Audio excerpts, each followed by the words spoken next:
मगर मेरे प्यारे साथियों, हम इंसान कितने बड़े नादान हैं। कायनात का सबसे बड़ा इम्तिहान जो हम सबको देना है, जो अल्लाह की बारगाह में देना है, उस इम्तिहान का टाइम बिल्कुल करीब आ चुका है। अल्लाह फरमाता है इक़्तरब लिन्नासि हिसाबुहुम वहुम फी गफ़लतिन मुअरिदून। मेरे बंदो, तुम कितने बड़े नादान हो, तुम कितने बड़े बेवकूफ हो, तुम कितने बड़े लापरवाह हो। तुम्हारे हिसाब का टाइम करीब आ चुका है, कयामत करीब आ चुकी है। एक एक करके कयामत की निशानियां तुम अपनी आंखों से देखते चले जा रहे हो, फिर भी तुम्हें उस हिसाब के बारे में, उस कयामत के बारे में कोई फिक्र नहीं है। तुम गाफिल पड़े हुए हो, तुम्हें अल्लाह ताला की शरीयत की कोई परवाह नहीं, तुम्हें अल्लाह के अहकाम की कोई परवाह नहीं, तुम अपना मुंह मोड़े हुए हो। तुम कितने बड़े नादान हो। वो इम्तिहान जो कयामत के दिन हमें देना है, उस इम्तिहान में फेल कौन होगा और पास कौन होगा, ये पता कैसे चलेगा मेरे भाई? उसकी निशानी क्या होगी, ये कैसे पता चलेगा ये फेल हो गया, ये पास हो गया? अल्लाह ने उसका भी जवाब कुरान में दे दिया। फअम्मा मन ऊतिया किताबहू बियमीनिही फयक़ूलु हाउम इक़्रऊ किताबिया। जिसका नाम है आमाल उसके दाहिने हाथ में, उसके सीधे हाथ में, उसके राइट हैंड में दे दिया जाएगा, वो कामयाब हो जाएगा। वो दुनिया वालों से कहेगा हाउम इक़्रऊ किताबिया, ओ लोगो ये देखो, ये है मेरी किताब, ये है मेरा नाम-ए आमाल, ये है मेरी जिंदगी भर का कच्चा चिट्ठा। इन्नी ज़ननतु अन्नी मुलाक़िन हिसाबिया, मुझे यकीन था, मुझे पता था मुझे मेरा हिसाब मिल करके रहेगा। मुझे मालूम था मेरी मेहनत बेकार नहीं जाएगी, मेरा परिश्रम व्यर्थ नहीं जाएगा। मैंने दुनिया में अल्लाह को राजी करने के लिए बड़ी कुर्बानियां दी थी, बड़े इम्तिहानात दिए थे। जब दुनिया वाले बदकारी में डूबे हुए थे, मैंने अपनी जवानी को बचा के रखा था। जब फजर की नमाज के टाइम दुनिया वाले सोए रहते थे, मैं अपनी नींद को कुर्बान करके हय्या अलस सलाह की आवाज पर और अस्सलातु खैरुम मिनन नौम की आवाज पर मस्जिद में जाया करता था। जब दुनिया वाले बेहयाई और बेपर्दगी में पड़े हुए थे, मुसलमान औरत कहेगी, मुसलमान लड़की कहेगी, ऐ अल्लाह मैंने अपनी शर्म हया को बचा के रखा, मैंने अपनी लाज को बचा के रखा। इन्नी ज़ननतु अन्नी मुलाक़िन हिसाबिया, मुझे पता था, मुझे यकीन था मेरी मेहनत बेकार नहीं जाएगी। दुनिया में बेचारा ईमान वाला ऐसा भी होता है, झोपड़पट्टी में रहता है, गरीब रहता है, ढंग का खाना नसीब नहीं होता, ढंग का मकान नहीं है, ढंग का कपड़ा नहीं है। लेकिन आज अल्लाह कहता है फहुवा फी ईशतिर रादिया फी जन्नतिन आलिया। मेरे बंदे, आज तुझे बड़ी बेहतरीन जिंदगी मिलेगी, तुझे लग्जरी लाइफ मिलेगी, तुझे बेहतरीन मकान मिलेगा, तुझे तमाम नेमतें खाने पीने को मिलेंगी। तू दुनिया में हमें राजी करने के लिए तूने बहुत सारी चीजों को कुर्बान कर दिया, लेकिन मेरे बंदे आज तेरे खाने पीने के दिन हैं। फरमाया फी जन्नतिन आलिया कुतूफुहा दानिया, जन्नत में जो पेड़ होंगे, जो फलों के दरख्त होंगे, उस पेड़ से फल को तोड़ने के लिए उसे मेहनत नहीं करनी पड़ेगी। जब जिस फल को खाने की वो तमन्ना करेगा, वो आरजू करेगा, वो फल उसकी गोद में आ जाएगा, वो फल उसके हाथों में आ जाएगा। अल्लाह फरमाएगा कुलू वशरबू हनीअम बिमा असलफ्तुम फिल अय्यामिल खालिया। मेरे बंदो, आज तुम्हारे खाने पीने के दिन है, तुम्हारे मौज करने के दिन है। तुमने दुनिया में हमको राजी किया था, तुमने दुनिया में नेक अमल किया था, आज तुम्हारे खाने पीने के दिन है। ये हो गया पास। अब जो फेल होगा उसका अंजाम क्या होगा? व अम्मा मन ऊतिया किताबहू बिशिमालिही, जिसका नाम है अमाल उसके बाएं हाथ में, उसके लेफ्ट हैंड में दिया जाएगा। फयकूल, वो कहेगा या लैतनी लम ऊत किताबिया, ऐ काश मेरी किताब मुझे न दी गई होती। वलम अद्री मा हिसाबिया, ऐ काश मेरा हिसाब व किताब मुझे पता न चलता। वलम अद्री मा हिसाबिया, काश के मुझे अपना हिसाबो किताब पता न चलता। या लैतहा कानतिल काज़िया, ऐ काश दुनिया में जो मौत आई थी उसी मौत पर मेरा काम तमाम हो गया होता। मा अगना अन्नी मालिया, मेरा माल आज मेरे कोई काम ना आया। हलक अन्नी सुल्तानिया, मेरा पावर, मेरी लाल बत्ती वाली गाड़ी, मेरी तमाम हुकूमत, मेरी कुर्सी आज सब हलाक हो गई, सब खत्म हो गई। अल्लाह फरिश्तों से फरमाएगा खुजूहु फगुल्लू, फरिश्तों इस जालिम को पकड़ लो, इसको जंजीरों में बांध दो। सुम्मल जहीम सल्लू, इसको जहन्नम की भड़कती हुई आग में डाल दो। सुम्मा फी सिलसिलतिन ज़रउहा सबऊन ज़िराअन फस्लुकू, इसको 70 गज लंबी जंजीरों में जहन्नम में डाल दो, जकड़ करके डाल दो। इन्नहु काना ला युमिनु बिल्लाहिल अज़ीम, ये अल्लाह ताला के ऊपर ईमान नहीं रखता था। वला यहुद्दु अला तामिल मिस्कीन, ये गरीबों को खाना नहीं खिलाया करता था। फलैसा लहुल यौमा हाहुना हमीम, आज कोई इसको बचाने वाला नहीं है। तो जन्नत ये कामयाब लोगों को मिलेगी और जहन्नम ये नाकाम लोगों को मिलेगी। इसका मतलब यह हुआ कि जिसको कामयाब होना है वो जन्नत के लिए कोशिश करे, और जिसको कामयाबी नहीं चाहिए वो जहन्नम में जाने की कोशिश करे। अच्छा, जहन्नम का नाम आपने बहुत सुना होगा। ये जहन्नम कैसी होगी, बस आप इतना समझ लीजिए कि दुनिया में अगर दुख, तकलीफ, परेशानी और अजियत किसी चीज का नाम है तो वो अपनी चरम सीमा पर, अपनी इंतहा पर, अपने एक्सट्रीम लेवल पर अगर कहीं होगी तो जहन्नम में होगी। दुनिया में एक इंसान जितना भी परेशान हो जाए, जहन्नम की परेशानी के मुकाबले में कुछ भी नहीं। अंदाजा लगाना चाहते हैं कि जहन्नम कैसी होगी? अल्लाह के नबी फरमाते हैं, सही मुस्लिम की रिवायत है, कयामत के दिन एक आदमी को लाया जाएगा जिसने दुनिया में बहुत ऐशो आराम से जिंदगी गुजारी थी। हम कह सकते हैं कि वो करोड़पति, अरबपति घर में रहता था, हमेशा एसी में सोता था, हमेशा बेहतरीन मकान में रहा करता था। जो कपड़ा पसंद आया खरीद लिया, जो जूता पसंद आया खरीद लिया, अच्छा खाता था, अच्छा पहनता था, न कोई बीमारी थी, न कोई दुख था, न कोई तकलीफ थी, बड़ी बेहतरीन जिंदगी गुजार के आया था। अल्लाह के नबी फरमाते उसको एक पल के लिए अल्लाह ताला जहन्नम में डालेगा। फयुस्बगु सबगतन फिन्नार, उसको जहन्नम में, हम लोग तो बनारस के हैं, हमारे यहाँ कपड़े का कारोबार होता है।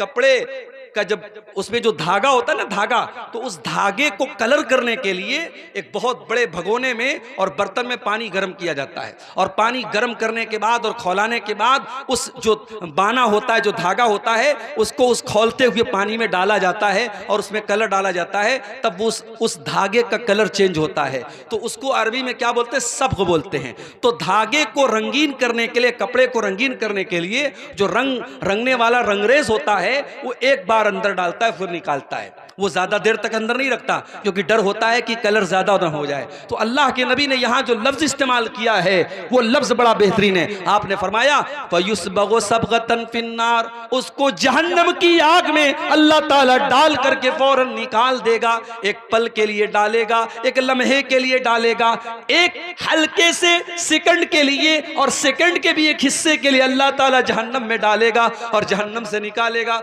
और अल्लाह पूछेगा हल रअयत खैरन कत्तु हल मर्र बिका नईमुन कत्तु, ऐ मेरे बंदे ये बता, क्या तूने दुनिया में कभी कोई ऐशो आराम देखा है? कभी क्या तूने दुनिया में कोई सुख देखा है? क्या तूने कभी दुनिया में भलाई देखी है? जो इंसान सारी जिंदगी ऐशो आराम से रह कर के आया था, सारी जिंदगी बेहतरीन तरीके से गुजार के आया था, एक पल जहन्नम में जाने के बाद जवाब देगा मा रअयतु खैरन कत्तु, मा रअयतु खैरन कत्तु, ऐ अल्लाह मैंने जिंदगी में हमेशा दुख देखा है, हमेशा तकलीफ देखी है, हमेशा परेशानी देखी है, मैंने दुनिया में कभी कोई खैर और भलाई नहीं देखी है। ये होगी जहन्नम। अच्छा, जहन्नम सिर्फ एक जगह का नाम नहीं है, जहन्नम के अंदर भी फीलिंग है, जहन्नम बोलती है, जहन्नम बात करती है। अल्लाह कुरान में कहता है जहन्नम कयामत के दिन बोलेगी हलिम तला, अल्लाह पूछेगा कि ऐ जहन्नम क्या तू भर गई? हलिम तलाती, ऐ जहन्नम क्या तू भर गई? तो जहन्नम आवाज देगी हल मिन मजीद, ऐ अल्लाह मैं भरी नहीं हूं, और भी गुंजाइश मेरे अंदर है, और भी स्पेस मेरे अंदर है। अगर और तेरे नाफरमान और गुनहगार बंदे अगर बाकी हो तो अल्लाह तू उनको भी भेज दे। जहन्नम बात करती है, जहन्नम बोलती है। अच्छा, जहन्नम प्रतीक्षा कर रही, इंतजार कर रही है। अल्लाह कुरान के 30वें पारे में फरमाता है, इन्ना जहन्नम कानत मिरसादा, जहन्नम घात लगा करके बैठी है, इंतजार में बैठी है, प्रतीक्षा कर रही है, वेटिंग कर रही है। किसका? लित्तागीन माबा, जहन्नम उन लोगों का ठिकाना है जो अल्लाह को नाराज करने वाले हैं, जो अल्लाह के नाफरमान हैं, जो अल्लाह के कानून को तोड़ने वाले हैं, जो अल्लाह को नाराज करने वाला काम करते हैं। लाबिसीन फीहा अहक़ा, और जहन्नम के अंदर जो जाएगा वो बहुत लंबे पीरियड तक उसमें रहेगा। अगर काफिर है, अगर मुशरिक है तो हमेशा रहेगा, अगर मुसलमान है और गुनहगार है अपने गुनाह की सजा झेल करके निकलेगा। लाबिसीन फीहा अहक़ाबा, वो जहन्नम में बहुत लंबे टाइम तक रहेगा। ला यज़ूक़ून फीहा बरदन वला शराबा, जब गर्मी लगती है तो इंसान सबसे पहले ठंडक तलाश करता है। आप धूप में निकलते हैं ना तो आप ऐसी जगह तलाश करते हैं जहां आपको साया मिले। जब कड़ी धूप निकली हो और आप घर के बाहर निकलते हैं तो आप अपने सर के ऊपर गमछा और अपने सर के ऊपर चादर और रुमाल लगा लेते हैं कि मुझे धूप ना लगे। जहन्नमियों को जब जहन्नम की आग उनको गरमाएगी और जहन्नम की आग से उनको तकलीफ होगी तो उनको ठंडक चाहिए, लेकिन अल्लाह कह रहा है ला यज़ूक़ून फीहा बरदन वला शराबा, उनको जहन्नम में ना तो ठंडक मिलेगी और जब प्यास लगेगी ना तो उनको पानी मिलेगा। इल्ला हमीमन व गस्साका, जब उन्हें प्यास लगेगी अल्लाह खौलता हुआ पानी उनको देगा और पीप और मवाद उनको दिया जाएगा। यही उनका खाना होगा, यही उनका पानी होगा। ना उनको ठंडक मिलेगी, ना उनके हलक की प्यास को बुझाने के लिए पानी मिलेगा। जहन्नम कितनी गहरी होगी। एक मर्तबा अल्लाह के नबी साहबा के साथ जा रहे थे, सही मुस्लिम के अल्फाज हैं। अचानक आपने एक जोरदार आवाज सुनी। आपने साहबा से पूछा, ऐ मेरे साहबा ये आवाज कैसी आ रही है, क्या तुम्हें मालूम है? साहबा ने कहा नहीं अल्लाह के नबी हमें नहीं मालूम, अल्लाह ज्यादा जानता, उसके रसूल ज्यादा जानते हैं। आपने फरमाया हाजा हजरुन रुमिया बिही फिन्नारी मुंदु सबईन खरीफा, ऐ मेरे साहबा ये एक पत्थर के गिरने की आवाज है जो 70 साल पहले जहन्नम में गिराया गया था। फहुआ यंतही अलान इला कारिहा, जो जहन्नम में जो पत्थर 70 साल पहले गिराया गया था, 70 साल के बाद आज वो उसकी तह तक गया है, आज उसकी गहराई तक गया है। जहन्नम इतनी गहरी है। जहन्नम की आग कैसी होगी? दुनिया की आग तो हम जानते हैं, हमने देखा है। भोपाल में एक बहुत बड़ा कांड हुआ था, गैस कांड। लोग जल के मर गए थे। गैस के असर से उनकी बॉडी जो है वो बिल्कुल ऐसी होगी जैसे कोई आग में जल गया हो। आज भी दुनिया में कहीं आग लगती है, कोई जल के मर जाए, हम उसकी डेड बॉडी देखते हैं, पूरी चमड़ी जल जाती है, तो कमजोर दिल और दिमाग का आदमी जले हुए आदमी की लाश नहीं देख सकता। दुनिया की लाश, दुनिया में इंसान अगर आग में जल जाए हम उसकी लाश को नहीं देख सकते। मेरे प्यारे साथियों, जहन्नम की आग कैसी होगी? जहन्नम की आग पेट्रोल से न जलेगी, जहन्नम की आग डीजल से न जलेगी, जहन्नम की आग केरोसिन से न जलेगी, जहन्नम की आग कोयले से न जलेगी। अल्लाह फरमाता है या अय्युहल्लज़ीना आमनू कू अनफुसकुम व अहलीकुम नारा, ऐ ईमान वालो अपने आप को और अपने परिवार को, अपने बाल बच्चों को तुम जहन्नम की आग से बचाओ। वक़ूदुहन्नासु वल हिजारा, जिसका ईंधन इंसान और पत्थर होंगे। जहन्नम की आग इंसानों से जलेगी, जहन्नम की आग पत्थरों से जलेगी।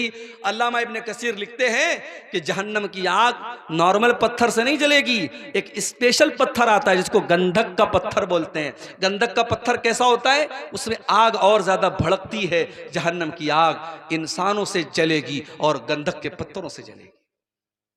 अलैहा मलाइकतुन गिलाजुन शिदादुन ला यासून अल्लाह। और जहन्नम के जो चौकीदार होंगे, जहन्नम के जो निगरानी करने वाले फरिश्ते होंगे, वो बड़े सख्त होंगे, बड़े टाइट होंगे। वो किसी के साथ कोई मुरव्वत नहीं करेंगे, वो रिश्वत लेने वाले नहीं होंगे, वो कुछ ले दे करके बात खत्म करने वाले नहीं होंगे। वो तो अल्लाह ताला की वैसी मखलूक होंगे। ला यासून अल्लाह मा अमरहुम, अल्लाह ने जो हुक्म दे दिया उस हुक्म से वो ना आगे हो सकते हैं ना पीछे हो सकते हैं। वो अल्लाह के हर हुक्म की फरमा बरदारी करने वाले होंगे।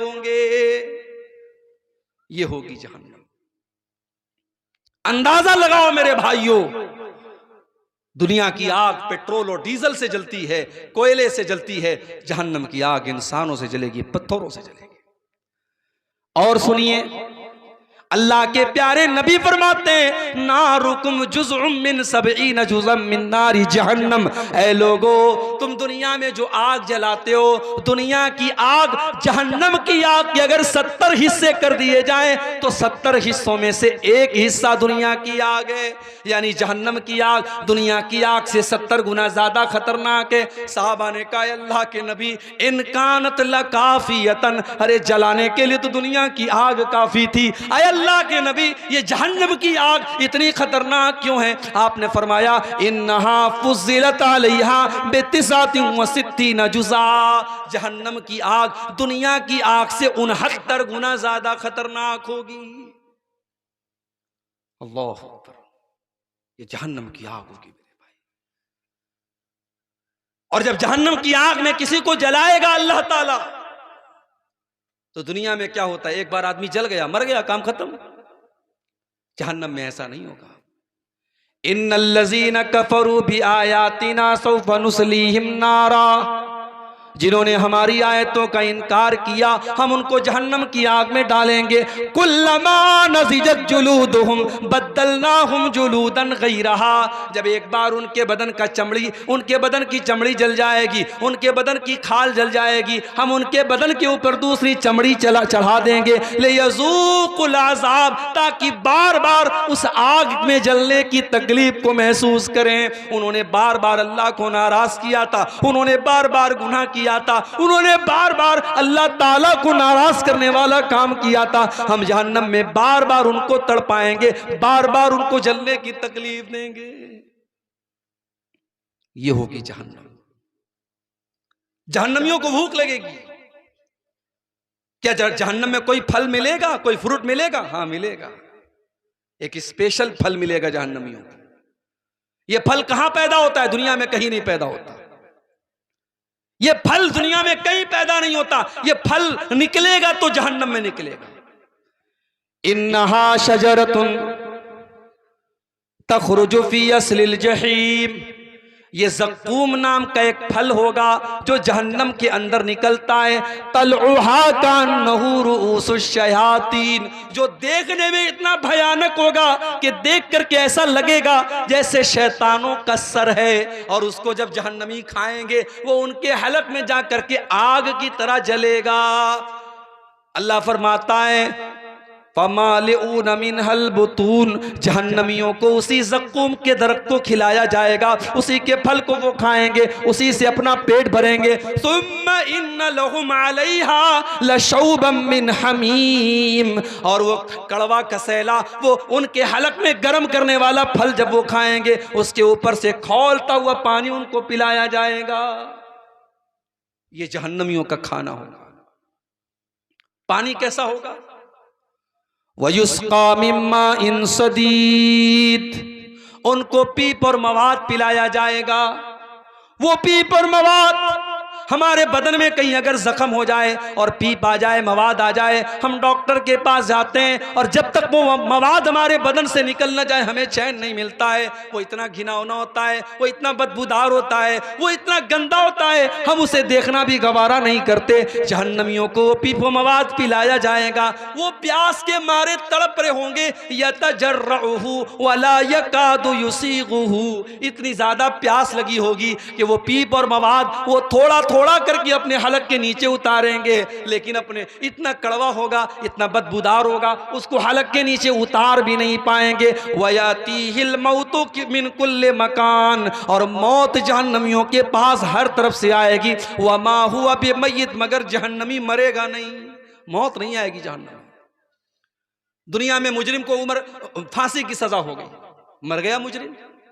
जहन्नम में फांसी की सजा नहीं होगी, जहन्नम में मौत नहीं आएगी। क्यों?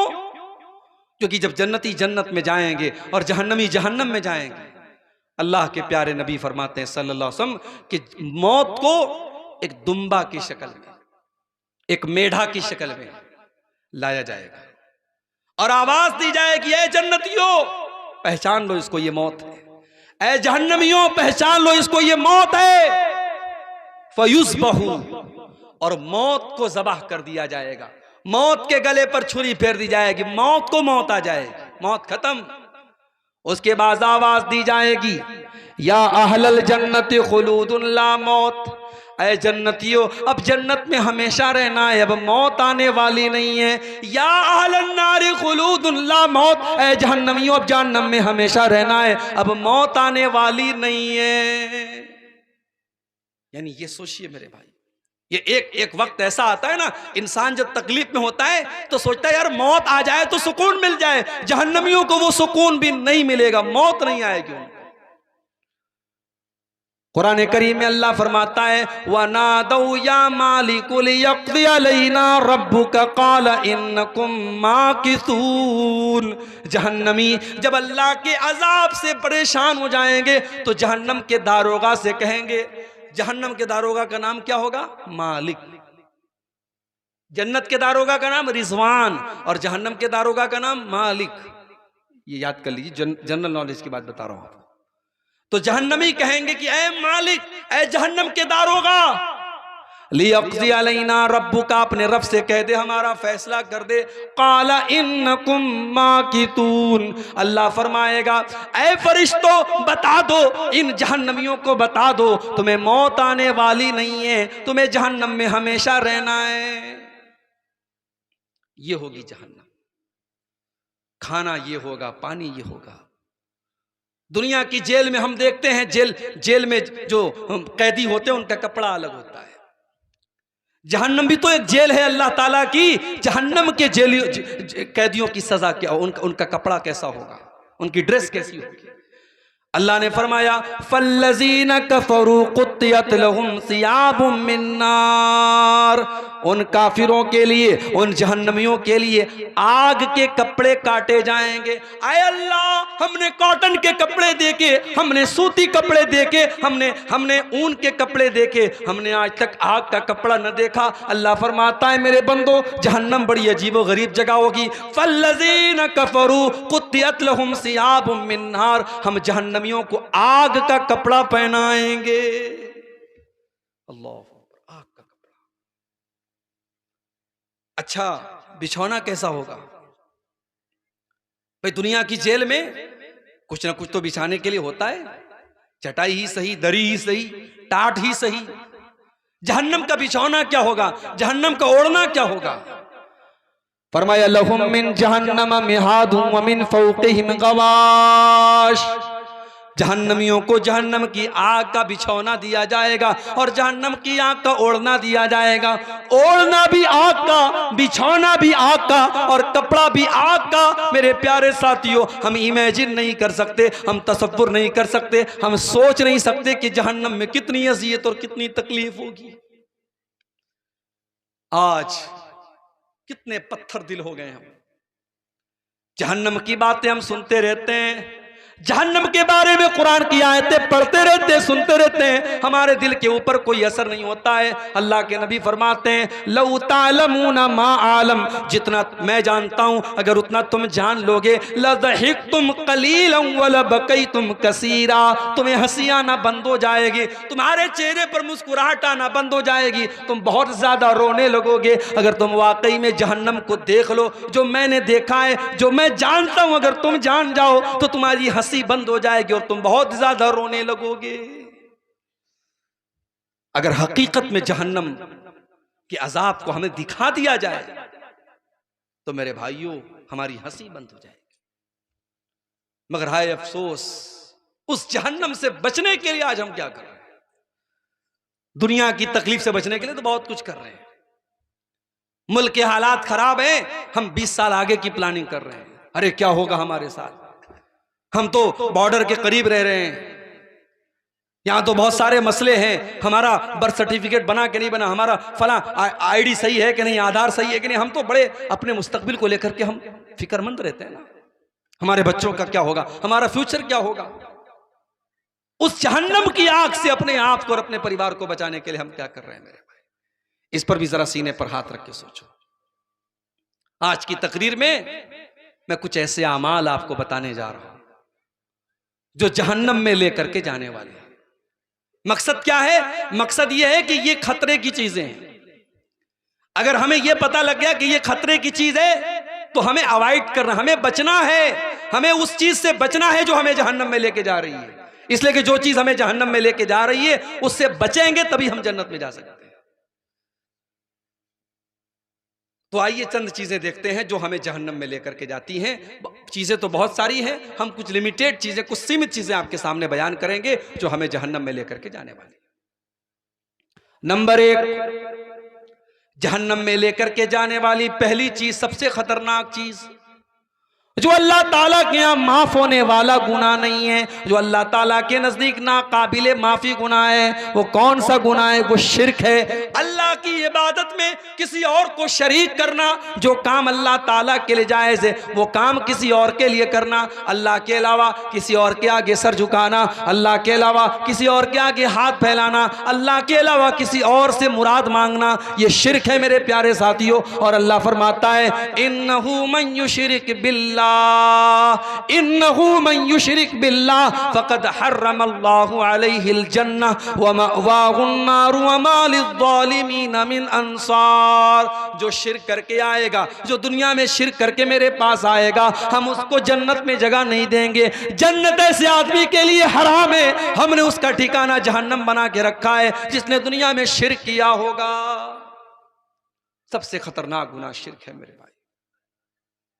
एक हफ्ता पहले की बात है, बारसोई का इलाका आपकी किशनगंज से बहुत करीब है। बारसोई से मुझे पाकुड़ जाना था, ट्रेन छूट गई। अचानक आनन फानन एक टैक्सी वाले से बात किया कि भाई चलो मुझे पाकुड़ लेके चलो, जुमा पढ़ाना है। टैक्सी का जो मालिक था उसने कहा ठीक है मैं लेके चलूंगा। उसका नाम गुलाम मुस्तफा।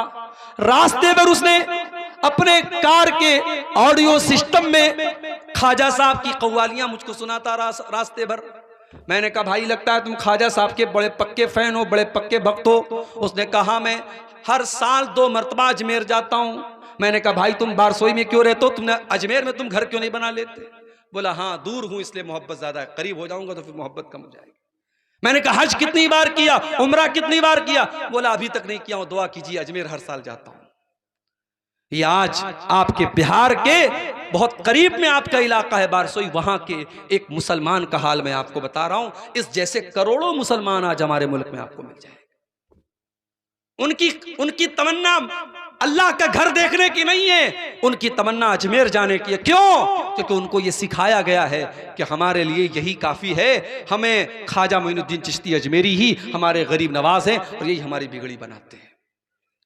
मेरे प्यारे साथियों, ये शिर्क है और शिर्क इतना खतरनाक गुनाह है। अल्लाह कुरान में 18 नबियों का तज़किरा फरमाता है और 18 नबियों का जिक्र करके फरमाता है वलौ अशरकू लहबित अन्हुम मा कानू यअमलून। हमारे 18 नबी भी अगर शिर्क कर देते तो उनकी भी नेकियां बर्बाद हो जाती, उनके भी अमल बर्बाद हो जाते। अल्लाह सूरह ज़ुमर में अपने नबी से फरमाता है वलक़द ऊहिया इलैका व इलल्लज़ीना मिन क़ब्लिका लइन अशरकत लयहबतन्न अमलुक वलतकूनन्न मिनल खासिरीन। ऐ नबी अगर आपने भी शिर्क कर दिया तो आप भी बर्बाद हो जाएंगे और आपकी नेकियां भी बर्बाद हो जाएंगी। शिर्क करने वाला हज करता रहे, उम्रा करता रहे, नमाज पढ़ता रहे, ज़कात देता रहे, दान खैरात करता रहे, उसकी नेकी का अल्लाह क्या कोई मतलब नहीं है जब तक वो शिर्क से तौबा ना करे। और अगर उसी शिर्क की हालत में मर गया तो उसकी हम जनाजे की नमाज नहीं पढ़ सकते, उसकी मगफरत की दुआ नहीं कर सकते हम मेरे भाई। इतना खतरनाक गुनाह है अल्लाह के नजदीक। तो ये पहली चीज है जो हमें जहन्नम में लेके जाती है। और यहां एक बात और नोट कर लीजिए, अभी रबीउल अव्वल का महीना गुजरा, हमारे बहुत सारे भाइयों ने नारा लगाया सरकार का दामन पकड़ लेंगे, सरकार की आमद मरहबा, सरकार का दामन पकड़ लेंगे। कयामत के दिन अल्लाह के नबी का दामन भी किसी मुशरिक को नसीब नहीं होगा। अल्लाह के नबी कयामत के दिन अपनी उम्मत की सिफात करेंगे, अपनी उम्मत की सिफारिश करेंगे, मगर कान खोल करके सुन लो, किसी मुशरिक के लिए अल्लाह के रसूल से सिफारिश नहीं करेंगे। हजरत अबू हुरैरा ने पूछा अल्लाह के नबी से, अय अल्लाह के रसूल, मन असादुन्नास बि शफाअतिक यौमल क़ियामा, क़यामत के दिन वो कौन सा खुश नसीब होगा जिसकी आप शफाअत फरमाएंगे। अल्लाह के नबी ने फरमाया, अय अबू हुरैरा, मुझे यकीन था ये सवाल सबसे पहले तुम ही करोगे। लिमा राअयतु मिन हिर्सिका अलल हदीस, क्योंकि मैं देखता हूँ कि तुम मेरी हदीसों को सीखने के बड़े हरीस हो, तुम्हारे अंदर अल्लाह के रसूल की हदीसों को सीखने की तड़प है। आज इस पर भी हमें गौर करने की जरूरत है। हम अहले हदीस हैं अल्हम्दुलिल्लाह, मगर ये तड़प हमारे अंदर है कि नहीं? अल्लाह के रसूल की हदीसों को सीखने की तड़प है कि नहीं? अभी एक साहब ने बताया, मौली साहब, हमारे यहाँ कफन के कपड़े में बड़ा मसला होता है। औरत का कफन है तो 5 कपड़े, मर्द का कफन हो तो 3 कपड़े। दलील क्या है? दलील यह है कि होता चला है। अल्लामा अलबानी रहमतुल्लाह अलैह की बड़ी मशहूर किताब है अहकामुल जनाइज, उन्होंने लिखा है कोई दलील मौजूद नहीं है कि औरत के कफन में 5 कपड़े हो। हदीसों में जहां भी कफन का जिक्र है 3 चादर का जिक्र है, जिसमें कोई कमीज नहीं होती थी। अल्लाह के रसूल के कफन में भी 3 कपड़े, आपकी बेटियों के कफन में भी 3 कपड़े, इसलिए औरत के कफन में भी 3 ही कपड़े होने चाहिए। अल्लामा अलबानी ने यही फतवा लिखा है और यही दलील के एतबार से मजबूत बात है। हमारे यहाँ बहुत सारे मसले हैं, कई जगहों पर बंगाल और झारखंड में 2 अजान हो रही है जुमा के दिन। अहले हदीस की मस्जिद है, जुमा के दिन 2 अजान हो रही है। मैंने पूछा भाई ये 2 अजान क्यों हो रही है?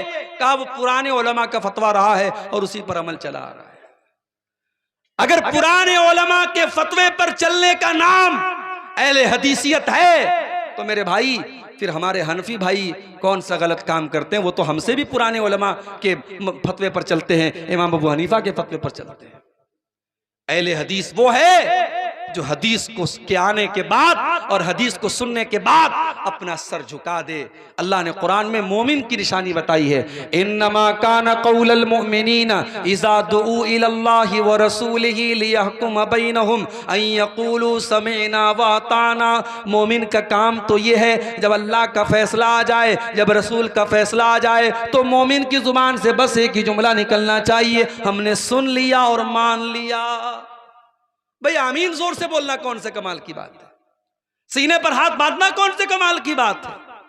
रफा यदैन करना कौन से कमाल की बात है? कमाल की बात यह है कि अल्लाह के रसूल की हदीसों से हमें मोहब्बत हो जाए, अल्लाह के रसूल की हदीस से हमारा ओढ़ना बिछौना हो जाए। अल्लाह के नबी ने कहा, अबू हुरैरा, मुझे यकीन था ये सवाल तुम ही करोगे क्योंकि तुम्हारे अंदर हदीस को सीखने की तड़प मौजूद है। अय अबू हुरैरा, असादुन्नासी बि शफाअती यौमल क़ियामा, क़यामत के दिन वो खुश नसीब इंसान जिसकी मैं शफाअत करूंगा वो कौन होगा? मन क़ाला ला इलाहा इल्लल्लाहु ख़ालिसन मिन क़िबल नफ्सिही, जो दिल से ला इलाहा इल्लल्लाह पढ़ेगा, जो तौहीद पर कायम रहेगा, जो तौहीद पर जिंदा रहेगा और तौहीद पर उसका खात्मा होगा, मैं उसकी शफाअत करूंगा, मैं किसी मुशरिक की शफाअत नहीं करूंगा।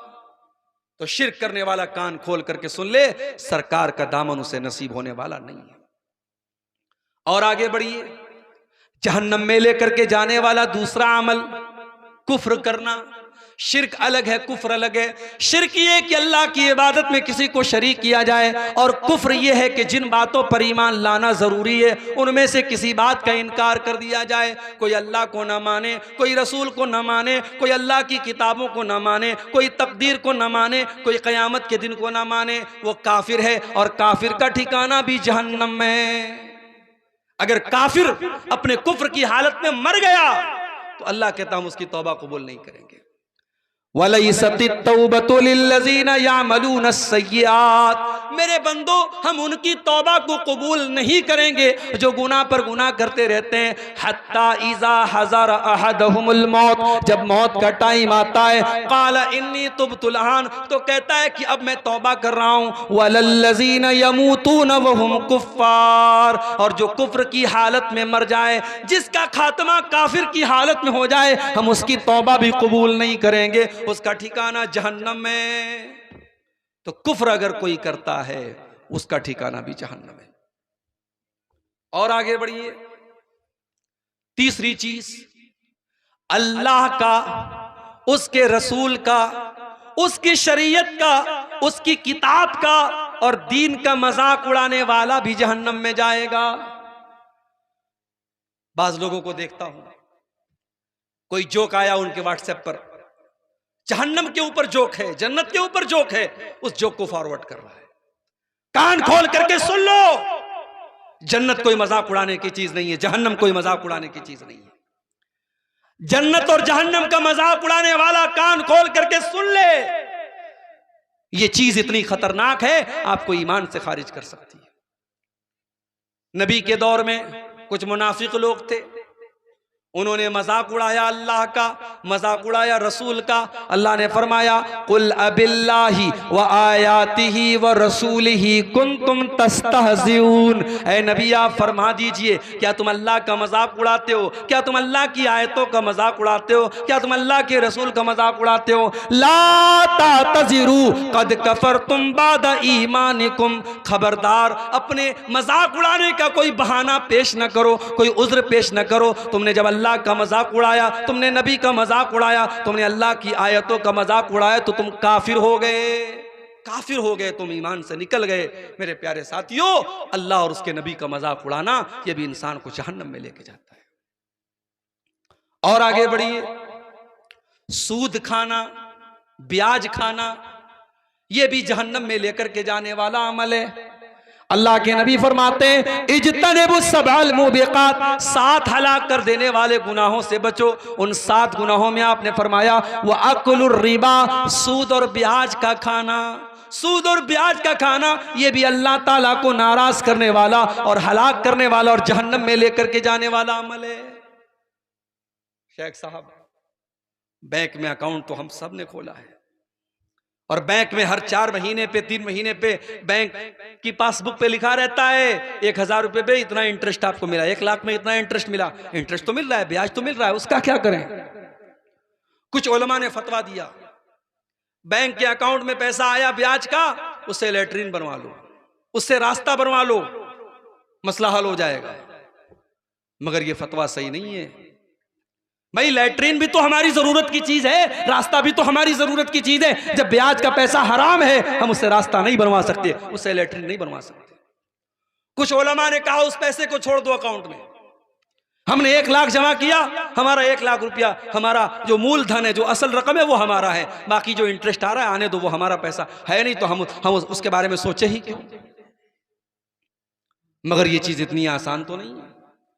हमने बैंक में 1 लाख जमा किया, 1 साल के बाद हमारे अकाउंट में 1,05,000 है, हम आंख मूंद ले कि भाई 5,000 हमारा नहीं है, ये तो पॉसिबल नहीं है। हमारे अकाउंट में है पैसा, हम जब चाहे तब निकाल सकते हैं, तो हम ये कह करके छोड़ नहीं सकते वो पैसा हमारा नहीं है। और अगर हम बैंक में छोड़े रहेंगे तो बैंक उससे और पैसा कमाएगा, तो बैंक तो इस्तेमाल कर रहा है, बैंक उस पर और लोगों को लोन दे रहा है, ब्याज कमा रहा है, तो हमारे पैसे से ब्याज कमा रहा है, तो उस पैसे का हम क्या करें?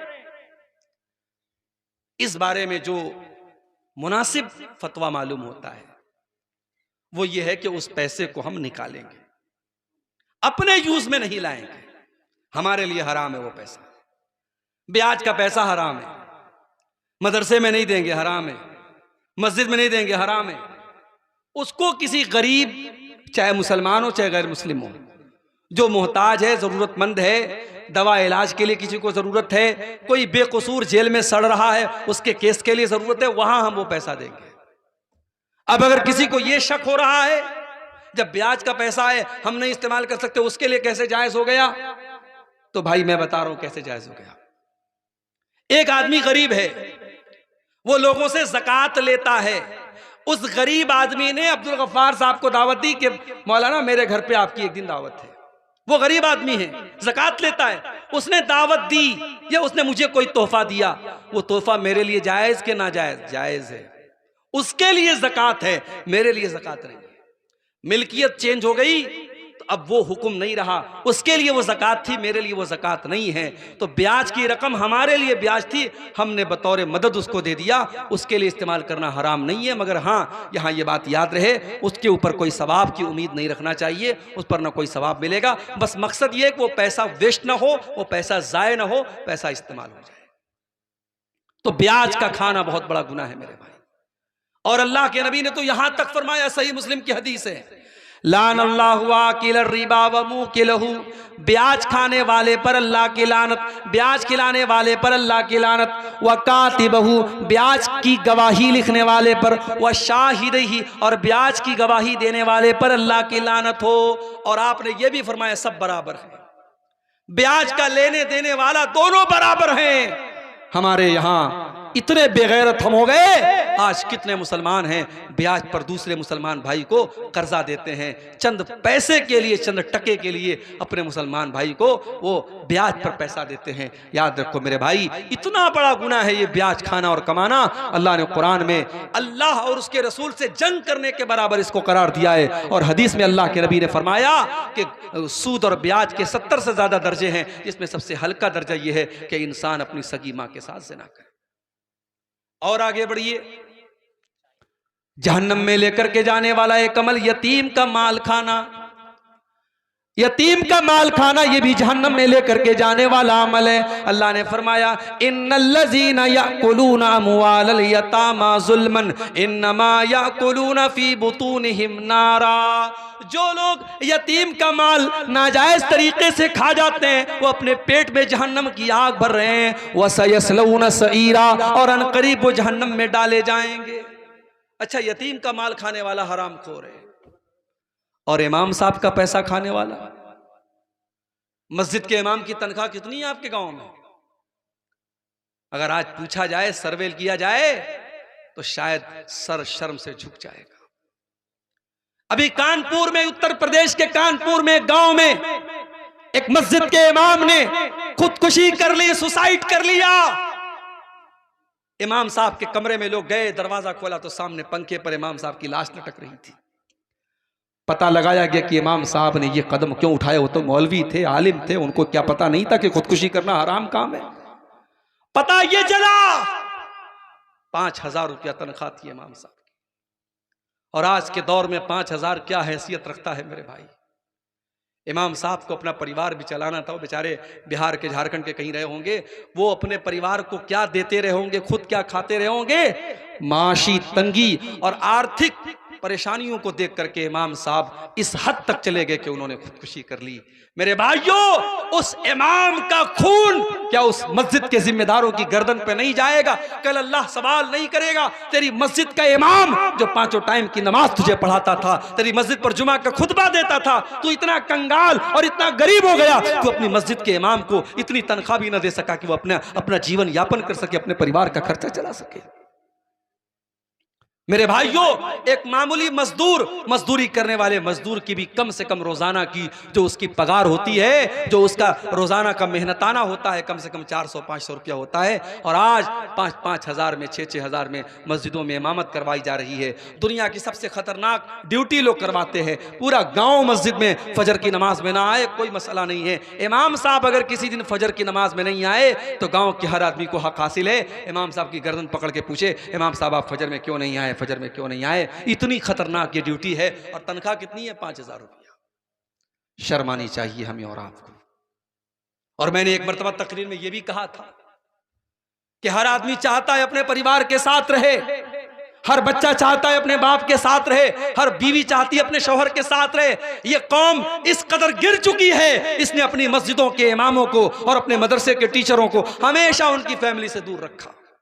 बड़े बड़े मदरसों की बात कर रहा हूं, जो बाहर के मुल्कों से जहां ज़कात और खैरात का पैसा आता है, करोड़ों और अरबों में आता है, उन मदरसों की बात कर रहा हूं। उन्होंने अपने टीचरों से कह दिया है, साहब हमारे यहाँ फैमिली क्वार्टर का इंतजाम नहीं है, आपके रहने का इंतजाम है, फैमिली को नहीं रख सकते आप। बेचारे मौलवी साहब, गांव से काफी दूर मदरसा है, बेचारे महीने में एक बार दो बार कभी गए बच्चों से मिल लिए। बाप जिंदा है, बच्चे बाप के बगैर पल रहे हैं। शौहर जिंदा है, बीवी शौहर के बगैर रह रही है। मेरे भाइयों, जिस कौम ने अपने आलिमों को जीते जी उनके बच्चों को यतीम बना दिया, उनकी औरतों को बेवा बना दिया, उस कौम को अल्लाह का हिसाब देना पड़ेगा। तुमने अपने आलिमों पर यह जुल्म क्यों किया है? हर मस्जिद के इमाम के लिए फैमिली क्वार्टर का इंतजाम होना चाहिए। हर मदरसे के टीचर के लिए फैमिली क्वार्टर का इंतजाम होना चाहिए। अगर यतीम का माल खाने वाला हराम खोर है और यतीम का माल खाने वाला जहन्नम में जाएगा, उस आलिम और उस मौलवी और उस कुरान के पढ़ने पढ़ाने वाले कारी और हाफिज का हक मारने वाला भी अपने अंजाम की खैर मनाए। इसलिए कि कुरान पढ़ने पढ़ाने वाला कोई मामूली आदमी नहीं होता। मेरे प्यारे साथियों, खैरुकुम मन तअल्लमल कुरान व अल्लमहु, अल्लाह के नबी फरमाते हैं कि तुम में सबसे बेहतरीन इंसान वो है जो कुरान को पढ़ता है और कुरान को पढ़ाता है। और आगे बढ़िए, यतीम का माल खाने वाला भी जहन्नम में जाएगा। जिना करने वाला, बदकारी करने वाला, हराम तरीके से अपने जिस्म की ख्वाहिशात को पूरा करने वाला भी जहन्नम में जाएगा।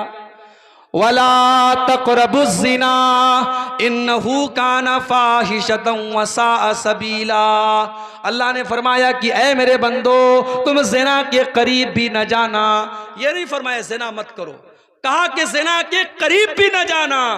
रेलवे पटरी के पास लिखा रहता है दूर रहिए, बहुत सुपर फास्ट गाड़ी जाने वाली है, रेलवे पटरी से दूर रहिए। कहीं करंट और खतरे का निशान रहता है तो दूर से लिखा रहता है बड़े बड़े अक्षरों में कि ये खतरे की चीज है, इससे दूर रहिए। अल्लाह ने कहा ज़िना समाज के लिए और सोसाइटी के लिए बहुत बड़ा खतरा है। वला तक़रबुज़ ज़िना, ज़िना के करीब भी न जाना। इन्नहु काना फ़ाहिशतन व साअ सबीला, ये बड़ा ही गंदा काम और बड़ा ही बुरा रास्ता है। हमने क्या किया? हमने ये कर दिया, साहब शादी होगी तो 3 लाख रुपया 4 लाख रुपया जहेज की डिमांड होगी। अभी एक साहब बताने लगे कटिहार में मुझे कि एक मौलाना साहब थे, उनकी शादी का टाइम आया, किसी ने कहा मौलाना साहब आप तो मौलाना हैं, आप तो जहेज मत दीजिए। बोले अपनी बहन को मैंने 3 लाख रुपया दिया, मैंने दिया है तो लूं क्यों ना, मैंने दिया है तो मैं लूंगा भी। ये सोच एक मौलाना साहब की थी। ये पूरा शेरशाहबादी बिरादरी का इलाका, ये पूरा सीमांचल का इलाका, कितने गरीब बाप हैं, बेटियां जवान हो चुकी हैं, मजदूरी करते हैं, शादी का टाइम आता है, लड़के वाले डिमांड करते हैं। बाप जमीन जायदाद का कागज गिरवी रख करके लोन लेता है, बैंक से पैसा लेता है, कर्जा लेता है, अपना खून बेच करके अपनी बेटी के जहेज का इंतजाम करता है। मेरे प्यारे साथियों, जिस समाज में निकाह को इतना मुश्किल कर दिया जाए, उस समाज में ज़िना अगर आसान हो गया है तो कोई हैरत की बात नहीं है। मेरे नबी ने ज़िना को मुश्किल बनाया था, मेरे इस्लाम ने ज़िना को मुश्किल बनाया था। इतना मुश्किल बना दिया, अगर कुंवारा लड़का ज़िना करे, कुंवारी लड़की ज़िना करे तो कुरान कहता है अज़्ज़ानियतु वज़्ज़ानी फ़जलिदू कुल्ल वाहिदिन मिनहुमा मिअत जल्दा। ज़िना करने वाले मर्दों को और ज़िना करने वाली औरतों को 100 कोड़े की सजा दे दो। 100 कोड़े की सजा ज़ानी को दी जाएगी अगर वो कुंवारा है, और ये 100 कोड़े की सजा भी किसी बंद कमरे में नहीं दी जाएगी। अल्लाह ने फरमाया वल यशहद अज़ाबहुमा ताइफ़तुम मिनल मुमिनीन, पब्लिक प्लेस में, सार्वजनिक स्थल पर सबके सामने दी जाएगी ताकि दुनिया देख ले जानी की सजा क्या है। और अगर ज़िना करने वाला शादीशुदा है, विवाहित है, ऑलरेडी उसकी बीवी है, ऑलरेडी उसका शौहर है, अगर शादीशुदा मर्द और औरत ज़िना करे तो इस्लाम तो इतनी कठोर सजा बताता है कि उसको रज्म किया जाए। फांसी नहीं दी जाएगी, गर्दन नहीं मारी जाएगी, उसको रज्म किया जाएगा। रज्म का मतलब क्या होता है? रज्म का मतलब पत्थरों से मार मार के खत्म किया जाएगा। और आज लोग कहते हैं साहब इस्लाम में बड़ी खराब ये सजा है, इस्लाम में ये बड़ी खराब सजा है, इतनी कठोर सजा नहीं देनी चाहिए। मगर मुझे याद आता है राज ठाकरे का स्टेटमेंट आया था जब दिल्ली में एक कांड हुआ था और चलती बस में रात में एक लड़की के साथ रेप हुआ था और पूरे भारत में मीडिया में उस वक्त बहुत वो मामला उछला था। तो उस वक्त राज ठाकरे का बयान आया था कि रेप केस खत्म हो जाएंगे अगर हम वो सजा दे दें तो इस्लाम देता है पत्थरों से मार मार के खत्म कर दिया जाए, सजाए मौत दे दी जाए। मेरे प्यारे साथियों, लेकिन यहाँ एक बात और नोट कर लीजिए, भारत का कानून और हमारा संविधान ये कहता है अगर मर्द और औरत आपस की सहमति से अगर ताल्लुक बनाते हैं और आपस की सहमति से अगर ज़िना करते हैं तो उसमें कुछ भी अपराध नहीं है, उसमें कोई गैर कानूनी काम नहीं है। कितने होटल्स हैं जो अलाउ करते हैं इस तरीके के जोड़ों को जो बगैर शादीशुदा है, वो कहते हैं हमारे होटल में आप आ सकते हैं। इस हिंदुस्तानी कानून में, हमारे भारत के लॉ में ये कोई अपराध नहीं है, मगर इस्लाम के लॉ में और इस्लाम के कानून में अगर कोई मर्द और औरत शादीशुदा नहीं है, एक दूसरे के निकाह में नहीं है और एक दूसरे से अगर वो बदकारी करते हैं, चाहे वो आपस की सहमति से ही करते हो, वो ज़िना माना जाएगा। और ये ज़िना इतना खतरनाक गुनाह है मेरे प्यारे साथियों कि अल्लाह के नबी जब एक मरतबा आपने फजर की नमाज पढ़ाई और आपकी आदत थी फजर की नमाज के बाद आप सहाबा से कहते थे तुमने अगर कोई ख्वाब देखा हो तो तुम बयान करो। कभी सहाबा अपना ख्वाब बयान करते थे, कभी अल्लाह के नबी अपना ख्वाब बयान करते थे। एक मरतबा अल्लाह के नबी ने कहा मैंने ख्वाब देखा कि 2 फरिश्ते आए और मुझे लेके गए और मैंने मुख्तलिफ चीज़ों का मंजर देखा। मैंने एक जगह देखा एक तंदूर है और तंदूर के अंदर आग जल रही है और मैंने झांक के देखा नंगे मर्द और नंगी औरतें नजर आई और उनके नीचे से उनकी शर्मगाह की तरफ से आग के शोले उनकी शर्मगाह के अंदर जा रहे हैं, उनकी बॉडी के अंदर जा रहे हैं और वो चिल्ला रहे हैं, वो चीख रहे हैं। मैंने फरिश्तों से पूछा ये कौन लोग हैं? फरिश्तों ने कहा रुक जाइए अभी हम बताते हैं। थोड़ी देर के बाद फरिश्तों ने बताया हाउलाई ज़ुनात व ज़वानी, ऐ अल्लाह के नबी ये ज़िनाकार मर्द है, ये ज़िनाकार औरत है जिन्होंने अपनी शर्मगाहों का गलत इस्तेमाल किया था, जिन्होंने अपनी ख्वाहिशात का गलत इस्तेमाल किया था। जहन्नम के अंदर उनको अलग से यह अजाब दिया जाएगा कि जहन्नम की आग उसी शर्मगाह में उनके दाखिल होगी जिस शर्मगाह के जरिए उन्होंने ये गलत काम किया था। मेरे प्यारे साथियों, आज अपनी नौजवान नस्ल को अगर ज़िना और बदकारी से बचाना है, अल्लाह के वास्ते निकाह आसान कर दो, निकाह को आसान करो कि बारात का सिस्टम, ये जहेज का सिस्टम, ये बरादरीवाद की शर्त, ये सारी शर्तें खत्म करो। एक शर्त हो लड़की दीनदार होनी चाहिए, लड़का दीनदार होना चाहिए। ये शर्त अगर लगा दी जाए कि दीनदार लड़की मिली हम शादी कर लेंगे, हम एक पैसा जहेज नहीं लेंगे, ये लड़के वाले जिस दिन तय कर लें, लड़के की माँ जिस दिन तय कर ले, अगर एक लड़का इस पूरे जलसे में पूरे प्रोग्राम में बैठा हुआ एक नौजवान ये तय कर ले कि मैं अपनी शादी में जहेज नहीं लूंगा, उसका बाप तय कर ले, उसकी माँ तय कर ले, एक परिवार बच जाएगा, एक गरीब की बेटी बच जाएगी। वो हराम तरीके से पैसा कमा करके अपनी बेटी के जहेज का इंतजाम नहीं करेगा। मेरे प्यारे साथियों, आज इन रस्म और रिवाज ने निकाह को मुश्किल और ज़िना को आसान बना दिया। और मुझे अल्लाह के नबी की वो हदीस याद आती है, आपने फरमाया था इज़ा खतब इलैकुम मिम्मन तरज़ौन दीनहु व खुल्क़हु, जब तुम्हारी लड़कियों के लिए अच्छे घर का और दीनदार लड़के का रिश्ता मिल जाए तो अपनी लड़की की शादी ऐसे लड़के के साथ कर दो। अगर ऐसा नहीं करोगे तुम जहेज के चक्कर में पड़ोगे, तुम बिरादरीवाद के चक्कर में पड़ोगे, तुम अपने रस्म रिवाज के चक्कर में पड़ोगे। अगर ऐसा नहीं करोगे तो जमीन में बहुत बड़ा फितना और फसाद फैल जाएगा और वो फितना और फसाद आज अपनी आंखों से हम देख रहे हैं। तो ज़िना ये भी बहुत खतरनाक गुनाह है जो जहन्नम की तरफ लेके जाता है। और आगे बढ़िए, जहन्नम में लेकर के जाने वाला एक और गुनाह, अपनी जिम्मेदारी को सही तरीके से ना निभाना। आपको अल्लाह ताला ने अगर किसी चीज की जिम्मेदारी दी, पावर दिया, इख्तियार दिया, अपने पावर का अगर आपने गलत इस्तेमाल किया तो ये गुनाह भी आपको जहन्नम में लेकर के जाएगा। अल्लाह के नबी फरमाते हैं, सही मुस्लिम की रिवायत है, मा मिन अब्दिन यस्तरईहिल्लाहु रईयतन, जिस बंदे को अल्लाह ताला, जिस बंदे के कंधे के ऊपर कोई जिम्मेदारी डालता है और बंदा उस जिम्मेदारी को सही तरीके से नहीं निभाता है, सुम्मा यमूतु यौम यमूतु वहुवा गाशुन लिरईयतिही, और इस हालत में मर जाता है कि वो अपनी जिम्मेदारी को सही तरीके से नहीं निभा रहा है, इल्ला हर्रमल्लाहु अलैहिल जन्ना, ऐसे इंसान के ऊपर अल्लाह ताला जन्नत को हराम कर देता है, उसका ठिकाना जहन्नम बन जाता है। मैं जान रहा हूं रात ज्यादा हो रही है, धीरे धीरे अब आप हजरात का सब्र और बर्दाश्त का मादा जवाब दे रहा है, मगर ये बड़ी अहम बातें हैं मेरे भाइयों। मैं चाहता हूं, मैं इधर उधर की कोई बात नहीं बयान करूंगा, जहन्नम में लेकर के जाने वाली चंद चीजें और बयान करूंगा, बात खत्म करूंगा। ये जो पॉइंट मैं बयान कर रहा हूं इस पर थोड़ा सा आप तवज्जो दीजिए। अल्लाह के नबी ने कहा जो जिम्मेदारी आपके कंधे पर डाली जाए, अगर आपने जिम्मेदारी को नहीं निभाया तो जन्नत हराम हो जाएगी। अब जरा हम सब गौर करें, हम में से जो लोग किसी लड़की के बाप हैं, किसी लड़के के बाप हैं, कोई औरत किसी लड़की की माँ है, जाहिर है माँ का होना ये भी जिम्मेदारी है, बाप का होना ये भी जिम्मेदारी है, औलाद भी हमारे कंधे पर एक जिम्मेदारी है। हमारी औलाद अगर गलत रास्ते पर जा रही है, अगर बेटियां गलत रास्ते पर जा रही हैं, बेटे गलत रास्ते पर जा रहे हैं और बाप अपनी आंखों से देख रहा है और बाप अपने बेटे को बचाने के लिए कोई काम नहीं कर रहा है और माँ अपनी बेटी को बचाने के लिए कोई काम नहीं कर रही है, इसका मतलब कि वो अपनी जिम्मेदारी को सही तरीके से नहीं निभा रही है। और अल्लाह के नबी क्या फरमा रहे हैं, अगर उसी हालत में आपकी मौत हो गई और आपने बाप होने का फर्ज न निभाया, आपने माँ होने का फर्ज नहीं निभाया, इल्ला हर्रमल्लाहु अलैहिल जन्ना, ऐसे इंसान के ऊपर जन्नत हराम हो जाएगी। आज तो बड़ा आपस में झगड़ा चलता है गांव में। मैंने कई गांव देखा मुसलमान की आबादी ज्यादा है, गांव का प्रधान और गांव का मुखिया मुसलमान होता था, मगर जब इलेक्शन आया इधर एक मुसलमान खड़ा हो गया, उधर दूसरा मुसलमान खड़ा हो गया, उधर तीसरा मुसलमान खड़ा हो गया।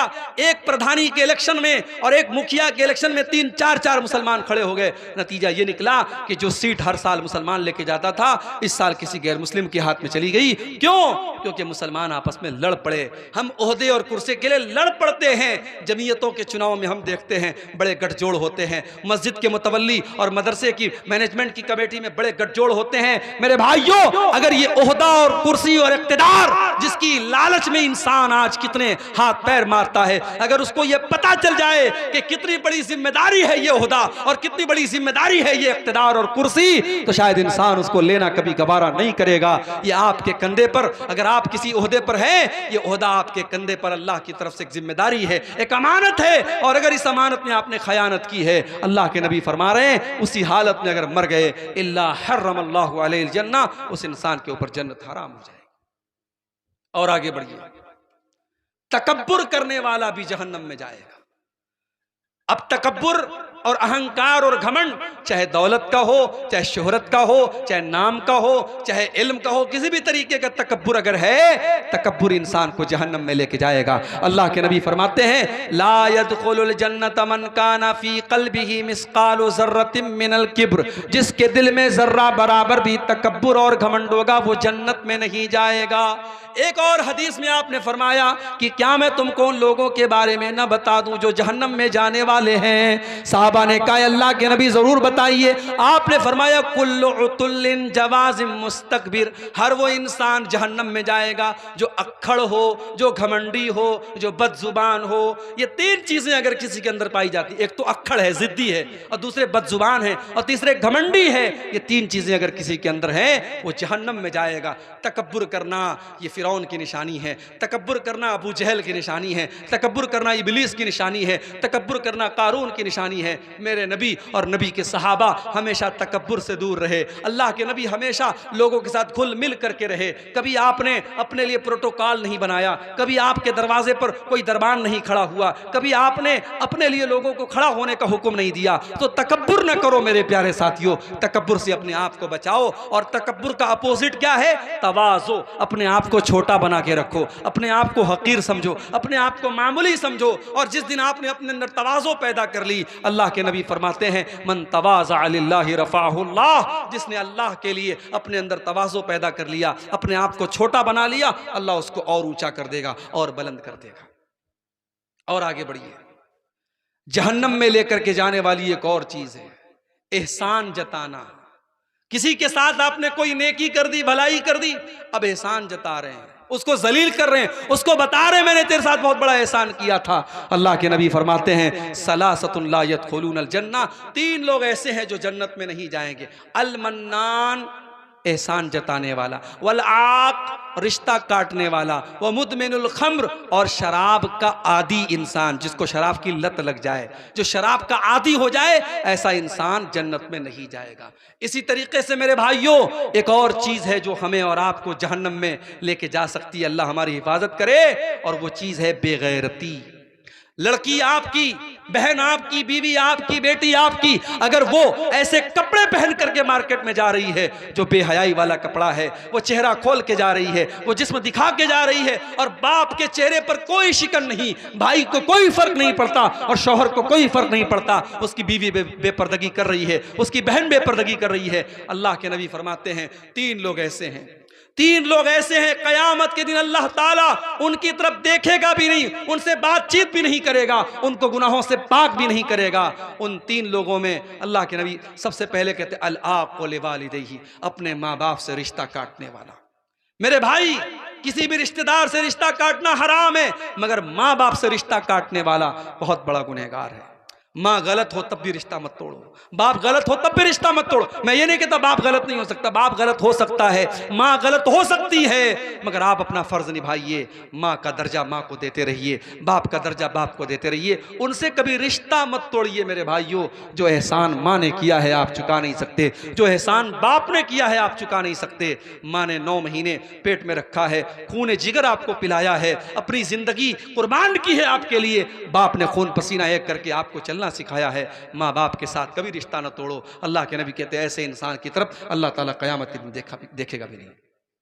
नंबर 2, वल मरअतुल मुतरज्जिला, और मर्दों की नकल करने वाली, मर्दों को कॉपी करने वाली औरत, जिसका कपड़ा मर्दों के जैसा हो, जिसकी चाल ढाल मर्दों के जैसी हो। और नंबर 3, अद्दयूस अल्लज़ी युक़िर्रु फ़ी अहलिहिल खुबुस, वो बेगैरत आदमी, वो बदतमीज आदमी जिसके घर में बेगैरती हो रही हो, जिसके घर में बेहयाई हो रही हो और उसको कोई फर्क ना पड़ रहा हो, ऐसे बेगैरत इंसान की तरफ भी अल्लाह ताला क़यामत के दिन नहीं देखेगा। और आगे बढ़िए, कता रहमी करना, रिश्तों को काटना, भाई का भाई से रिश्ता तोड़ लेना, चचा का भतीजे से रिश्ता तोड़ लेना, बाप का बेटे से रिश्ता तोड़ लेना, ये रिश्ते हमने नहीं बनाए हैं। अल्लाह ने हमें किसी का बेटा बनाया है, अल्लाह ने हमें किसी का भाई बनाया है। जब रिश्ते हमारे अपने बनाए हुए नहीं हैं तो रिश्तों को तोड़ने का भी हमें और आपको कोई अधिकार नहीं है। अल्लाह के नबी फरमाते हैं ला यदखुलुल जन्नत कातिउन, रिश्ता तोड़ने वाला जन्नत में नहीं जाएगा, यानी जहन्नम में जाएगा।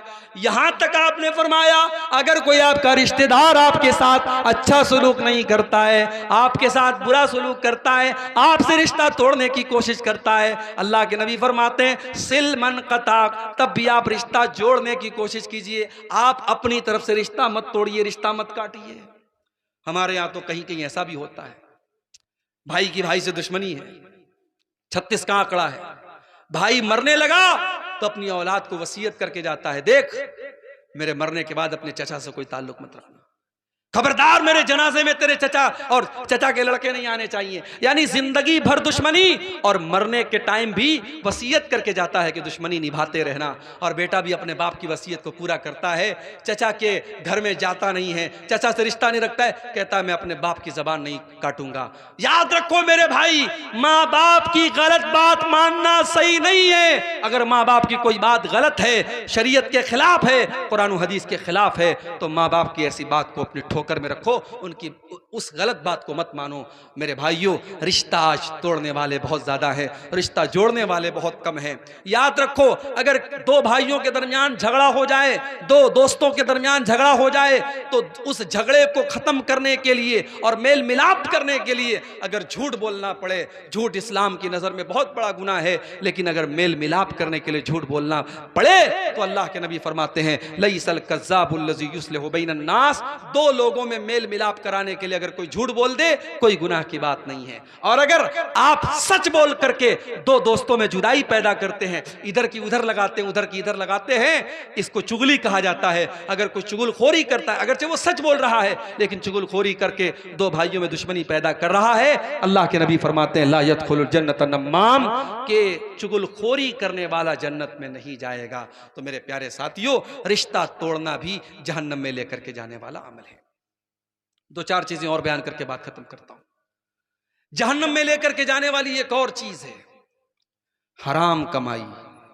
हराम कमाई अगर आपके और हमारे बदन में अगर है तो अल्लाह के नबी फरमाते हैं मां नबता जसदुन मिन सुहतिन, जिस जिस्म की परवरिश हराम कमाई से हो रही हो, फन्नारो औला बिही, वो जिस्म जहन्नम की आग में चलेगा।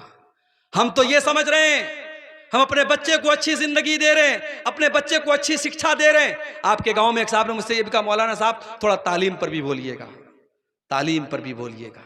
किशनगंज का इलाका, सीमांचल का इलाका बड़ा पिछड़ा हुआ इलाका माना जाता है, लेकिन अल्लाह का फजलो करम है, पिछले 7-8 सालों से आपके सीमांचल के इलाके में आ रहा हूं और महसूस कर रहा हूं कि उतना पिछड़ा ये नहीं है जितना पिछड़ा हमने बनाया है। वो कहावत आपने सुनी होगी कि घोड़े को रस्सी से बंधे रहने की आदत पड़ जाती है।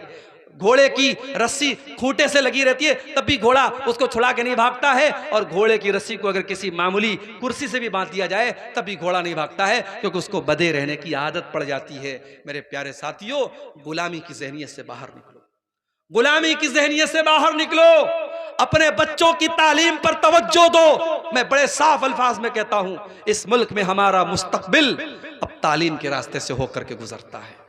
आप अगर अपने बच्चों को अच्छी तालीम नहीं देंगे, अपनी बच्चियों को अच्छी तालीम नहीं देंगे, इस मुल्क में आपका मुस्तकबिल कोई बेहतर नहीं कर सकता। कोई नेता आपके आगे नहीं आएगा, कोई पॉलिटिशियन आपके आगे नहीं आएगा। आपको खुद कुर्बानी देनी पड़ेगी अपने बच्चों की तालीम के लिए। और ये जज्बा हमारे गैर मुस्लिम भाइयों के अंदर हमसे ज्यादा है। कलकत्ता में मैं गया, टैक्सी पर बैठा, टैक्सी का ड्राइवर गैर मुस्लिम था। मैंने पूछा आपके कितने बच्चे? उसने कहा एक बेटा एक बेटी। मैंने कहा क्या करते हैं? बोला बेटा इंजीनियरिंग कर रहा है, बेटी मेडिकल की पढ़ाई कर रही है। मैंने कहा यार तुम टैक्सी चला रहे हो, तुम अपने बेटे की मेडिकल की फीस कैसे अदा कर रहे हो? तुम अपने बेटी की मेडिकल की फीस और बेटे की इंजीनियरिंग की फीस कैसे अदा कर रहे हो? उसने कहा मौलवी साहब, मुल्ला जी, मैं टैक्सी चला रहा हूं, मैं नहीं चाहता मेरा बेटा टैक्सी चलाए।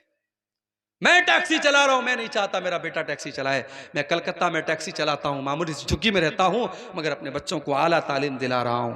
ये सोच एक गैर मुस्लिम की है मेरे भाइयों। ये सोच तो हमारी होनी चाहिए। हमारे नबी पर पहली जो आयत उतरी उसमें नमाज का हुक्म नहीं था, उसमें ज़कात का हुक्म नहीं था, उसमें इक़रा बिस्म रब्बिकल लज़ी खलक़, अपने रब के नाम से पढ़ो, ये था। उसमें दो सबक दिया गया, एक तो ये कि हमें पढ़ना है, और दूसरा सबक ये दिया गया हमें अपने रब के नाम से पढ़ना है। हम कोई भी तालीम हासिल करें, डॉक्टर बन जाएं, इंजीनियर बन जाएं, वकील बन जाएं, कुछ भी बन जाएं, अपने रब को न भूलें, अपने रब का नाम न भूलें। हम किसी भी मैदान में चले जाएं, हमारे रब के बारे में हमको पता होना चाहिए। ये नबी पर कुरान की जो पहली आयत उतरी है उसमें ये सबक दिया गया। तो मेरे भाइयों, अगर अल्लाह कुरान में कहता है कि अपने बच्चों को पेट के लिए कत्ल मत करो, तो पेट के लिए कत्ल करना, औलाद की हत्या करना अगर ये पाप और गुनाह है, तो औलाद को तालीम से महरूम करना, बच्चों और बच्चियों की तालीम चंद पैसों के लिए छुड़ा देना, ये भी उनकी हत्या करना है। कोई जतन करो, कोई इंतजाम करो, अपने बच्चों की तालीम मत बर्बाद करो। आज अफसोस होता है, मदरसे में कितने बच्चे आते हैं, बड़े टैलेंटेड हैं, बड़े ज़हीन हैं, बड़े अच्छे हैं, लेकिन घर के हालात देख करके बेचारे अपनी पढ़ाई छोड़ देते हैं, या उनके वालिदैन उनकी पढ़ाई छुड़ा देते हैं। मैं कहता हूं इस कौम के पास पैसे की कमी नहीं है। आज शादी ब्याह में लाखों करोड़ों रुपए लोग खर्च कर देते हैं। आज अपने शौक को पूरा करने के लिए न जाने कितने हराम तरीके लोग अपनाते हैं। अगर इस तरीके के टैलेंटेड बच्चे, आप एक बच्चे की जिम्मेदारी अपने सर पे ले लें कि ये बच्चा बहुत टैलेंटेड है, पढ़ने में तेज है, इसकी सारी पढ़ाई का खर्च मैं उठाऊंगा। अगर कोई हमारे समाज के जो अहले खैर लोग हैं, जो पैसे वाले लोग हैं, अगर इस तरीके से जिम्मेदारी ले लें तो बहुत सारे गरीब बच्चों का भला हो जाएगा। मेरे प्यारे साथियों, तालीम पर आप तवज्जो दीजिए, तालीम पर आप तवज्जो दीजिए। और याद रखिए, आज हमारी कौम की जो बुरी हालत है, जब तक हम तालीम के मैदान में आगे नहीं बढ़ेंगे वो सुधर नहीं सकती है। इसी तरीके से जहन्नम में लेकर के जाने वाला एक और अमल है, और वो अमल है अपने पड़ोसी को तकलीफ देना। अल्लाह के नबी फरमाते ला यदखुलुल जन्नत मन ला यामन जारुहु बवाइक़हु, जिसका पड़ोसी उससे महफूज नहीं है, उससे सुरक्षित नहीं है, जो अपने पड़ोसी को तकलीफ पहुंचाता है, वो कान खोल करके सुन ले, वो जन्नत में नहीं जाएगा। और जब इस्लाम पड़ोसी कहता है तो पड़ोसी का मतलब ये नहीं कि हम शेरशाहवादी है तो वो भी शेरशाहवादी होना चाहिए। आपका पड़ोसी आपकी बरादरी का है कि नहीं, आपके मजहब का है कि नहीं, इससे कोई मतलब नहीं है। ये मैटर नहीं करता है। मैटर ये करता है कि वो आपका पड़ोसी है। अगर वो गैर मुस्लिम है, गैर बरादरी का है, गैर कौम का है, तब भी आपका पड़ोसी है। आपकी जात से, आपके जरिए उसको तकलीफ नहीं पहुंचनी चाहिए। बल्कि इस्लाम तो इस मामले में इतना सख्त है कि अल्लाह कुरान में कहता है वल जारिल कुर्बा वल जारिल जुनुबी वस्साहिबि बिल जंबि वब्निस सबील। तुम बस में सफर कर रहे हो, तुम ट्रेन में सफर कर रहे हो, तुम फ्लाइट में सफर कर रहे हो, तुम्हारे बगल में जो आदमी बैठा हुआ है वो भी तुम्हारा पड़ोसी है, वो भी तुम्हारा रफीक सफर है, वो भी तुम्हारा हम सफर है। अपने हम सफर को भी तुम तकलीफ न पहुंचाना, उसके साथ भलाई करना, उसके साथ अच्छा सलूक करना, अपनी जात से उसका भला करना। ये एक मुसलमान का किरदार होना चाहिए। पड़ोसी को तकलीफ देने वाला कान खोल करके सुन ले, वो जहन्नम में जाएगा, जन्नत में नहीं जाएगा। इसी तरीके से मेरे प्यारे साथियों, जहन्नम में लेकर के जाने वाली दो चीजें और बयान करके बात खत्म करता हूं। वो औरत जो बेहयाई वाले कपड़े पहनती है, और अब तो ये फर्क करना मुश्किल हो गया। अब तो हमारे समाज में ऐसे कपड़े बड़े आम हो रहे हैं कि औरत साड़ी पहने हुए है और उसके जिस्म के नशे व फराज नजर आ रहे हैं। साड़ी पहने हुए है और साड़ी इतनी ट्रांसपेरेंट है, इतनी पारदर्शी है, इतनी झलकने वाली है, उसका जिस्म झलक रहा है। और ऐसे कपड़े आज मुसलमान औरतें भी बड़े धड़ल्ले से पहन रही हैं। याद रखो मेरे भाइयों, ये भी जहन्नमी औरत की निशानी है। अल्लाह के नबी फरमाते हैं कि कयामत के पहले ऐसी औरतें आएंगी, ऐसी औरतों की कसरत हो जाएगी। व निसा उनका सियातुन आरियातुन मुमीलातुन माइलातुन, जो औरतें कपड़ा पहनने के बावजूद नंगी होंगी, वो गैर मर्दों को अपनी तरफ आकर्षित करेंगी और खुद भी उनकी तरफ आकर्षित होंगी। ला यदखुलनल जन्ना, ऐसी औरतें जन्नत में नहीं जाएंगी, और जन्नत में जाना तो बड़ी दूर की बात है। वला यजिदना रीहा, ऐसी औरतें जन्नत की खुशबू भी नहीं पाएंगी। 12 बजे मैं आपके जलसे में आ रहा था, देखा बाजार लगा हुआ है, दुकानें लगी हैं, बहुत सारी औरतें वहां शॉपिंग कर रही हैं। भाई जलसे में किस लिए आई हो तुम? कंगन खरीदने आई हो, चूड़ी खरीदने आई हो, जेवर खरीदने आई हो? शर्म आनी चाहिए। जवान जवान लड़कियां हैं, सज संवर करके बेहतरीन कपड़े पहन करके जलसे में आ रही हैं। गलत है ये तमाम चीजें, हमें और आपको इस पर कंट्रोल करना चाहिए। बाप कहां चला गया, मां कहां चली गई? 70 साल की मां बेचारी पर्दे में आ रही है, सादा और सिंपल कपड़े पहन के आ रही है। 18 साल की उसकी बेटी सज संवर के मेकअप करके खुशबू में बस करके आ रही है। ये सही नहीं है मेरे प्यारे साथियों। अल्लाह के नबी ने तो यहां तक फरमाया, अगर कोई औरत खुशबू लगा करके मस्जिद में आती है नमाज पढ़ने के लिए, अल्लाह के नबी ने फरमाया उसकी नमाज कबूल नहीं होगी। उस औरत की नमाज कबूल नहीं होगी जब तक वो वापस जाकर के गुस्ल न करे। कौन सा गुस्ल? गुस्ले जनाबत। जो औरत नापाक होती है और जो गुस्ल करती है, वो गुस्ल करके अपने बदन से खुशबू का असर खत्म न करे और फिर आकर के मस्जिद में नमाज न पढ़े, तब तक उसकी मस्जिद की नमाज कबूल नहीं होती। इतना खतरनाक मामला है। तो औरतें जो बेहयाई करेंगी, औरत का जन्नत में जाना बहुत आसान है और जहन्नम में जाना भी बहुत आसान है। औरत बेहयाई करे, बेपर्दगी करे, जहन्नम में बड़ी आसानी से चली जाएगी। और जन्नत में जाना है, औरत 4 काम कर ले, सिर्फ 4 काम कर ले, औरत जन्नत में चली जाएगी। इज़ा सल्लतिल मरअतु खम्सहा व सामत शारहा व हफिजत फरजहा व अताअत ज़ौजहा, 5 टाइम की नमाज की पाबंदी करे, रमज़ान का रोज़ा रखे, शौहर की इताअत करे और अपनी इज्जत व आबरू की हिफाजत करे। ये 4 काम जो औरत कर ले, अल्लाह के नबी फरमाते हैं दखलत मिन अब्वाबिल जन्नति शाद, वो जन्नत के जिस दरवाजे से चाहे जन्नत में जा सकती है। और आखिरी चीज जो बयान करके मैं बात खत्म करूंगा, जहन्नम में लेकर के जाने वाली एक और चीज है, और उसका ताल्लुक हमारे बूढ़े लोगों से है। समाज में जब एक मुसलमान बूढ़ा होता है, 70 साल का, 60 साल का होता है, उसकी एक वैल्यू होती है। अल्लाह के नबी ने फरमाया कि एक बूढ़े मुसलमान का एहतराम करना अल्लाह का एहतराम करना अल्लाह का के एहतराम में शामिल है कि बूढ़े मुसलमान का एहतराम किया जाए। लेकिन अगर कोई बूढ़ा मुसलमान 70 साल का, 60 साल का बूढ़ा अपनी सफेद दाढ़ी को काले खिजाब से काला कर रहा है, अपने बुढ़ापे को छिपाने की कोशिश कर रहा है, ऐसे बूढ़े के बारे में अल्लाह के नबी फरमाते हैं यकूनु फी आखिरिज़ ज़मानी कौमुन यख्ज़िबूना बिस्सवादी, आखिरी जमाने में कयामत के पहले ऐसे लोग आएंगे जो अपने सफेद दाढ़ी को और सफेद बाल को काले रंग से डाई करेंगे, अपनी दाढ़ी और सर के बाल को काले रंग से वो डाई करेंगे। कहवासिलिल हमाम, कबूतर के सीने की तरह। जैसे कबूतर का जो सीना होता है, वो सीने के पास का हिस्सा काला और बाकी सफेद होता है, व्हाइट होता है। उस बूढ़े इंसान के बारे में अल्लाह के नबी फरमा रहे हैं जो अपने सफेद बालों को काले रंग से डाई करता है, ला यरीहून राइहतल जन्नह, वो जन्नत की खुशबू भी नहीं पा सकते। मेरे नौजवान साथियों और मेरे बुजुर्गों, अगर चेहरे और सर के बाल अगर जो है वो सफेद हो भी रहे हैं, आप मेहंदी लगा सकते हैं।